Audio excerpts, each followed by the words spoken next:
Hello everyone. I feel I have to put a disclaimer in front of this video because due to the sensitive information I will be talking about, if you find yourself a person who is easily offended, then tough shit.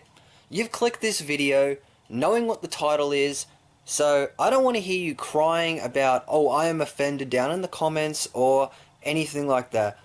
You have been warned to leave this video. That is it.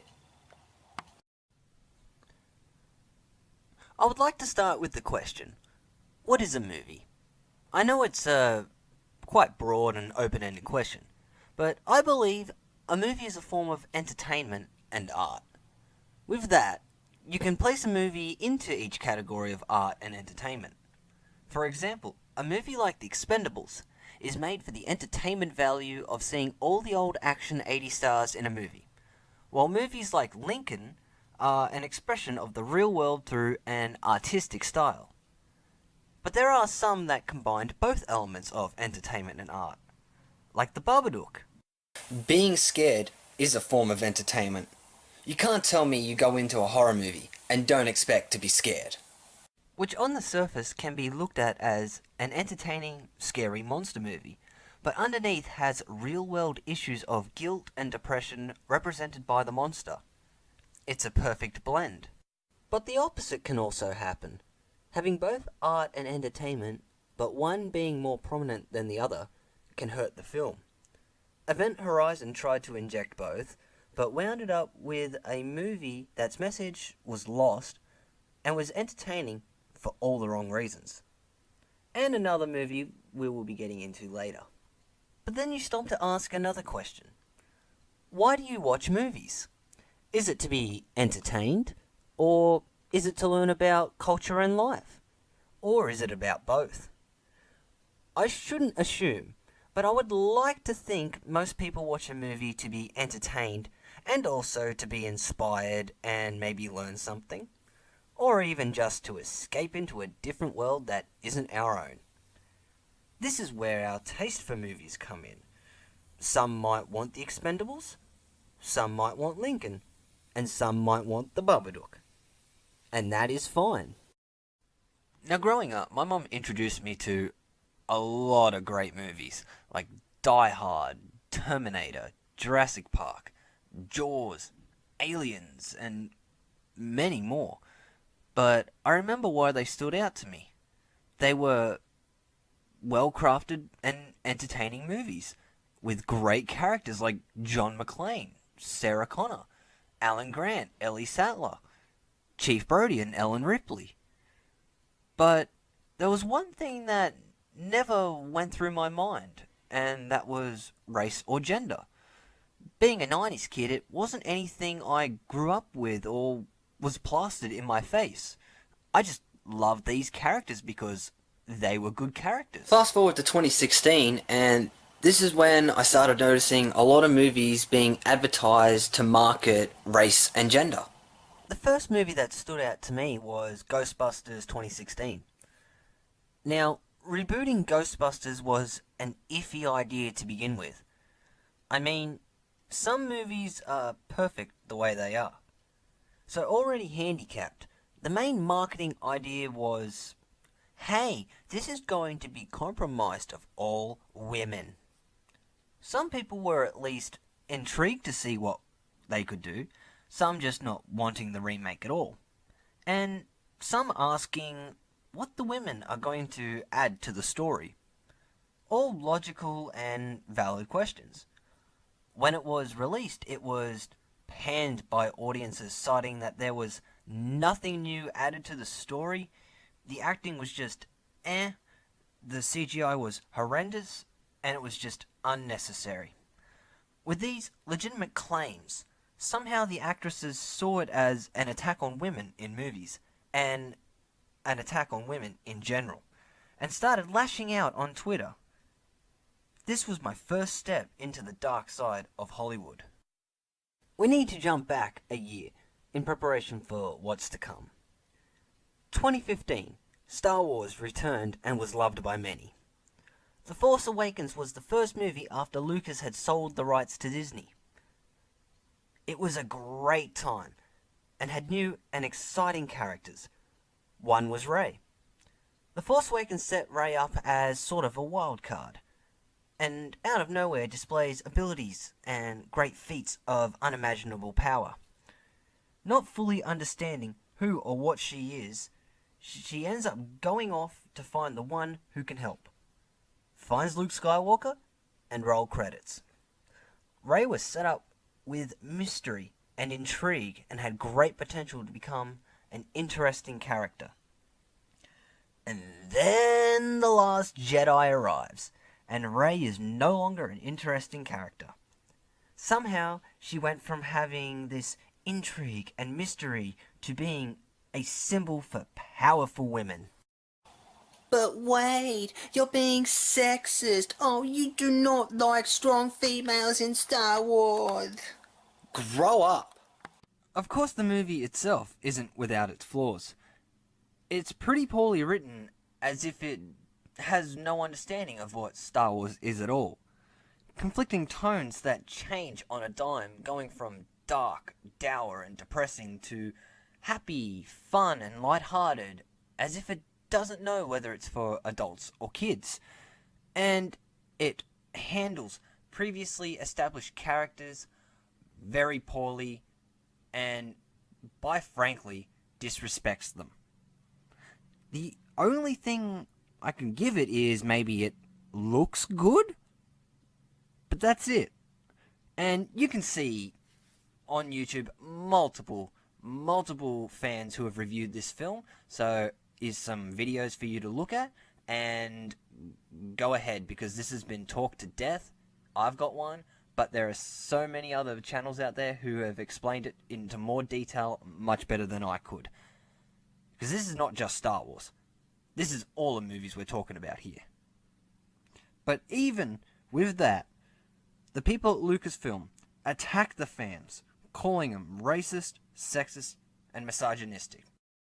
Good work, Lucasfilm. That's a really good way to treat your customer base.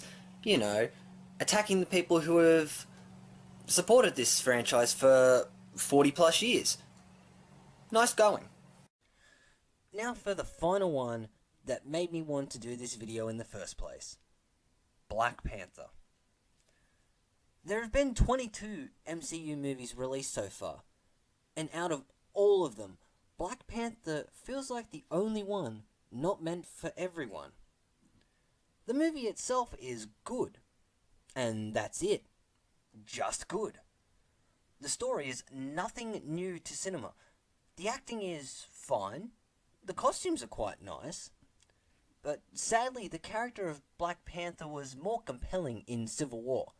And let's be really honest, the CG wasn't up to standard that Marvel is known for. And somehow, Black Panther has earned a nomination, or is in talks for a nomination for Best Picture at the Oscars. What the actual fuck? Now, like I said, the movie is just good. Not bad, not great, just good. It doesn't even crack the top 5 MCU movies. So how did it get nominated when it is universally agreed upon that The Dark Knight is the best superhero movie made across all the boards in directing, sound design, writing, acting, story, etc.? Like, how did it not receive the same prestigious honor? And we all know that the committee has never put forth a superhero movie for Best Picture before. And we're not done. Black Panther has also beaten out Mission Impossible 6 Fallout, or Mission Impossible Fallout, for the Screen Actors Guild Award for Outstanding Action Performance by a Stunt Ensemble. Let's put that into perspective, shall we? Mission Impossible Fallout. Tom Cruise does all his own stunts, even going so far as leaping between buildings. Along with the other actors, who aren't as nuts as Tom Cruise, but still put in just as much effort as he does, and combined with the practical effects, it feels real. Compare that to Black Panther, which is mostly CG and done on a set with a green screen or digitally imposed shots.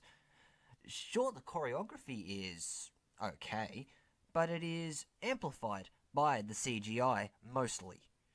Now, logically, there seems to be one big winner, but it's not who you'd think. And why is that?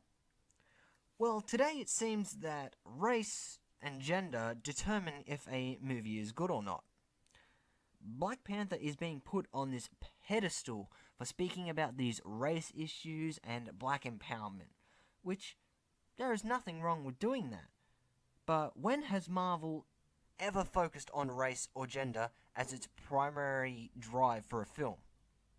To be honest, I felt a little bit dirty watching Black Panther because I could tell it was written not for me or a majority of people, but a select minority.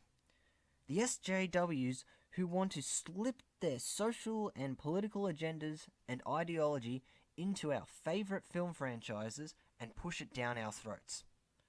When Marvel characters are supposed to inspire everyone like Captain America, Iron Man, Black Widow, Scarlet Witch, Thor, and yes, even Hawkeye. Black Panther is written for a select few. I mean, it can't be a coincidence that the only two white characters were Claw, a villain, and was killed off with so much wasted potential left to untap, and the CIA FBI dude, yeah, I can't even remember his name, who is depicted as one of the dumbest people on screen. That's pretty on the nose. Everyone is also acting like Black Panther and The Last Jedi are like the start of strong female characters and black leads in superhero movies and big budget franchises, or even just movies in general. It's kind of like Ellen Ripley of Alien, Sarah Connor from Terminator, Sidney Prescott from Scream, Blade, Spawn, and Hancock from their respective movies never existed. You know, it's fine if you want to make a movie discussing these issues. There's a way to do it right, just like Jordan Peele's Get Out. But when you are taking a well-established franchise like Star Wars and the Marvel Cinematic Universe with established characters, lore, and a style about it, and fundamentally change or even add characters and story to fit your political agenda, you are going to piss a lot of people off. It's only logical. Why sacrifice good storytelling and beloved characters? In political words, you would lose voters. Let's just hope that Captain Marvel will tell a good story and not become a Rey from Star Wars. And speaking of Star Wars, let's hope J.J. Abrams can revitalize the franchise and his characters he made and previous ones. And to all you out there who are screaming at your screen right now at me, "You Nazi racist, you sexist bigot, you!" Oh, please keep screaming. Please scream until your heart's content, because it's not going to change the fact that some of my favourite movie characters of all time are female. We have Ellen Ripley, one of the most badass women in movies. We also have Sidney Prescott and Laurie Strode in horror movies that actually have strong female women. And also, can I just interject and say, didn't the horror genre also bring in the staple of the final girl? And a lot of them are terribly written, but they usually come out as a changed character at the end. The horror genre seems to be doing something right. But anyway, I digress. So, that's the end of the video, of course. I'd like to thank yous for getting through all that, if yous did. Please leave a comment down below. I really want to know what everyone thinks about this. We need to get this out into. We need Hollywood to understand that people like us, the little people, Our voice matters. Don't destroy our movies that we have held dear since we were children. Stop doing this to us, please. Some of us don't want to be a part of politics. The only reason why I have now been subjected to politics is because I want to be in the movie industry. And I'm now scared, in a way, that all my stuff is just going to be judged even before, just because there might not be diversity in it. I mean, shameless plug, I am working on a little short film right now. Me and my friends are making in it. And, spoilers alert, it's 4 white guys. So is that going to be, even if it's not going to be Hollywood quality or even proper amateur quality, this is novice amateur quality we're going here. They're just going to look at me and be like, you don't have diversity. We're not even going to think that yours is like a short film or anything. We're not even going to acknowledge it. So it's kind of scary to think that. But I'm not going to give up. I'm going to make this movie. I'm going to try my hardest. There will be more videos. I don't want to just upload. I want to start getting content like this, where it's very thought out.